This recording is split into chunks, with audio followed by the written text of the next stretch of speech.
The birthday cake at Milk Bar is my grown-up professional pastry chef from scratch version of the box cake that my mom used to make me every year on my birthday as a kid. So I learned how to bake from my mom, from my grandma. The matriarchs in my family were really big bakers. I'm Christina Tosi, the chef, founder, and CEO of Milk Bar in Brooklyn, New York.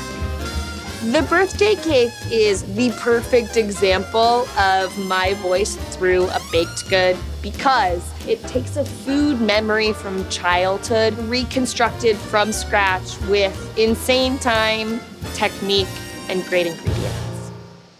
The birthday cake base is the base of the entire layer cake, arguably the most important part. In the base of a stand mixer, paddle attachment, you're gonna add your fat, so your butter and your shortening.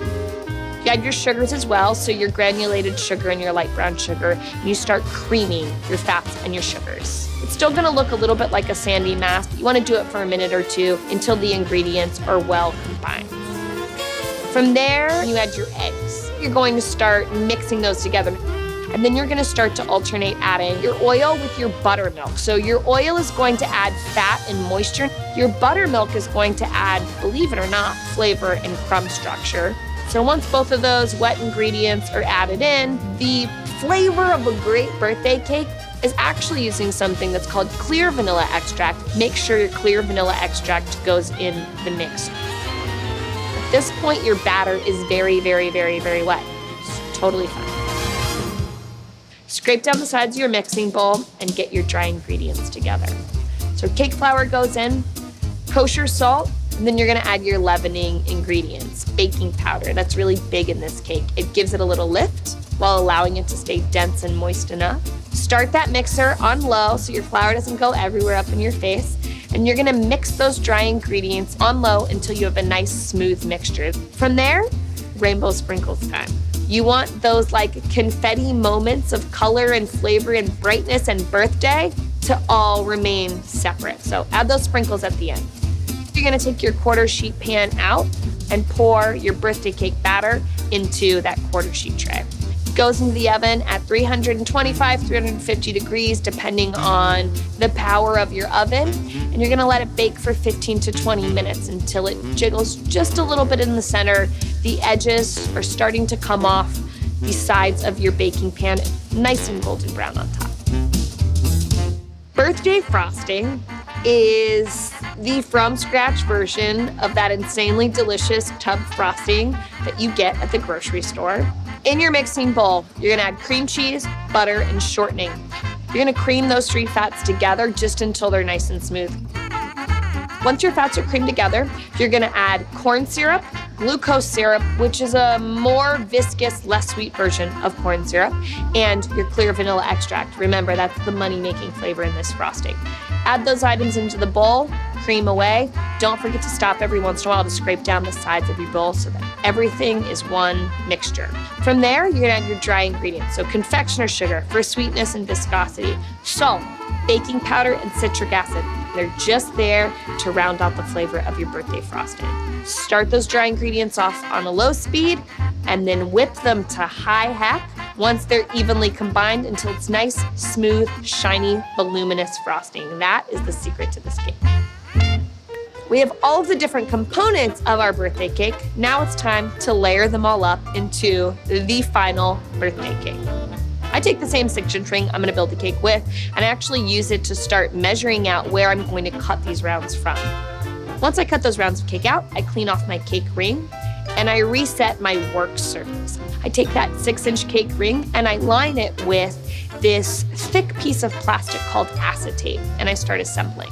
The bottom layer is always the layer where you can hide the most mistakes, so that's where I start with the two halves of my cake.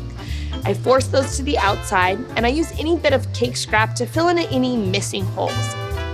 Cakes are very, very, very forgiving when you're layering, so don't be intimidated. Take the birthday soak, which is a mixture of whole milk and clear vanilla extract, and I put 3 generous spoonfuls of soak down. Soak is there to help give your cake extra moisture, and it's there to help impart flavors. It's time for your first filling, that birthday frosting. 3 spoonfuls down into that bed of cake, and I actually like to smooth my frosting evenly across the bed of that cake, all the way up to the side of the acetate. Birthday cake crumb. That's a little bit of a sneak attack in this cake. All of our layered cakes at Milk Bar have a little crummy, sandy texture hidden in between, and birthday cake is no exception.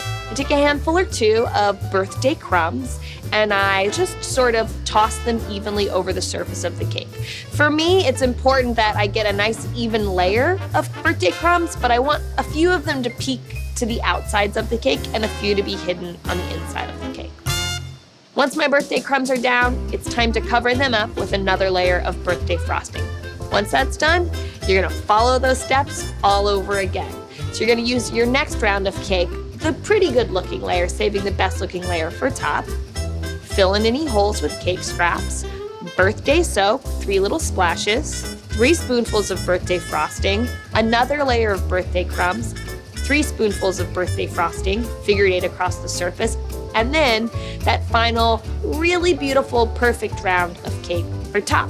3 or 4 heaping spoonfuls of birthday frosting on that top layer, and that same figure 8 technique to spread the frosting.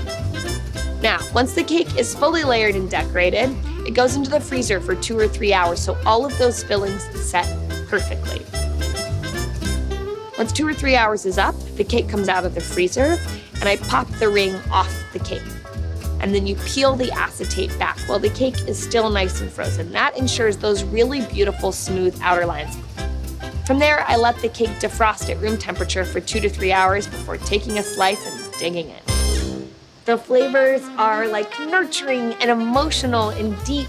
They're also simple. It's like a clean, creamy vanilla flavor, whether it's that nice, dense, spongy cake, the creamy frosting, or those sandy birthday crumbs that surprise you in a bite. This birthday cake, it captures one of my first and favorite food moments that I've always held on to as a kid. And I love making it and baking it and layering it and serving it to the world every day at Milk Bar. It's a little slice of me.